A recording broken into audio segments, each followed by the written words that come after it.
It's funny how the world can be ruled by just a few. And I'm not talking about politics.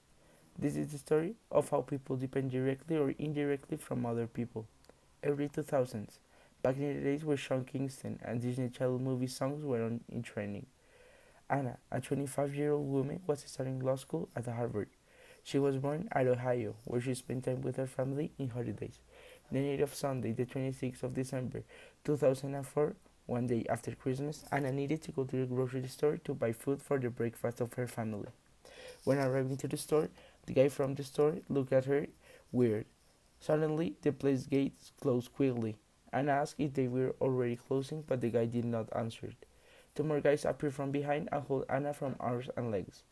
The guy that was at the entrance bandaged her eyes. Anna was raped by that guy.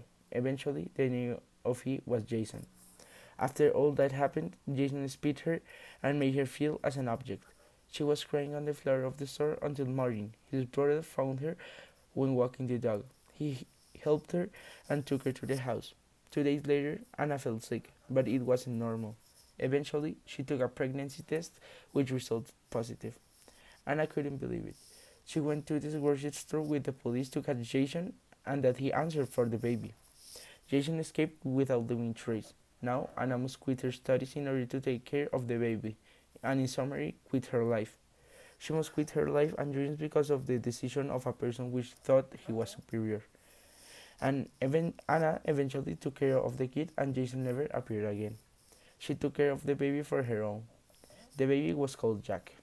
Although he was the product of a rape, Anna loved him very much and took good care of him. 6 years later, Jackson appeared on Anna's house claiming for custody of the kid. Anna said an overwhelming no, in which Jason replies that women must obey him as he was a man, and also threatened Anna, saying that he would rape her again if he wanted to. Anna was about to yell when Martin arrived and kicked Jason from the house and called the police. Jason ran away.